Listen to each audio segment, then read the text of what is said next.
Bonjour à tous et bienvenue dans votre journal des produits de bourse de l'Obstat du mercredi 12 décembre. La bourse de Paris termine en hausse pour la 7e séance d'affilée. Elle atteint un plus haut annuel de 0,94% à 3646 points. La tendance haussière a été soutenue par plusieurs éléments. D'abord, les propos rassurants du président du Conseil italien Mario Monti, qui, après avoir donné sa démission ce week-end, affirme qu'il continuera à jouer un rôle politique important en Italie. Ensuite, les investisseurs sont tournés vers les discussions budgétaires aux États-Unis. Barack Obama poursuit les discussions avec le chef de file des Républicains. Il se dit optimiste sur les chances de trouver un accord d'ici début janvier.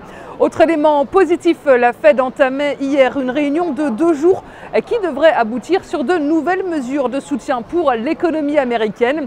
Une bonne nouvelle sur le plan macroéconomique est également venue soutenir la tendance. L'indice de confiance des consommateurs allemands a rebondi sur le mois de décembre à 6,9 points, une première depuis le mois de mai dernier. Du côté des valeurs du CAC, Total progresse d'1,73%. Sanofi s'en tire bien également à plus 0,7% et c'est Veolia Environnement qui signe la meilleure performance du CAC à plus 5,65%. Enfin, les banques terminent en ordre dispersé.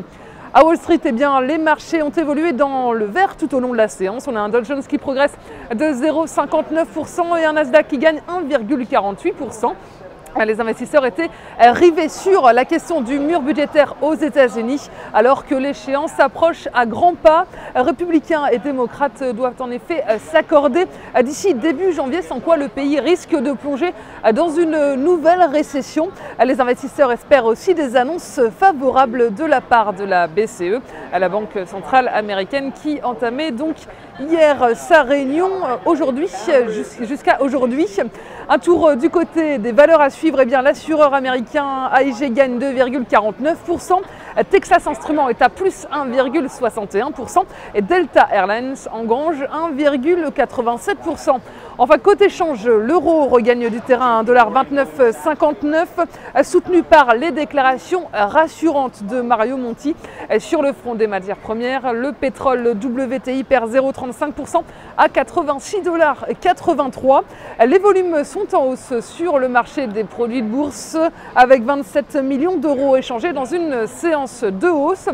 Du côté de la répartition par type de produit, les certificats sont stables à 81% des échanges, les varants également à 19%. Et concernant les transactions, les certificats représentent 77% des échanges et les varants 23%. Et si on regarde la répartition par sous-jacent, on voit que les indices sont en forte baisse avec 16% du marché. Les actions par contre sont en hausse à 82%. Et la répartition des transactions sur les varants nous indique que les indices représentent 29% des échanges. Les actions sont à 69%. Le taux de change et les matières premières sont à 1%. La valeur du jour, c'est aujourd'hui le pétrolier Total. Graphiquement, le titre s'extirpe d'une figure de consolidation en biseau descendant qui plaide en faveur d'un retour de la dynamique haussière. L'indice RSI sur une base journalière repasse au-dessus de sa zone de neutralité et accélère à la hausse. Tant que le support est à 33,50 €, le biais est haussier vers les anciens points hauts de mars 2012 à 43 €.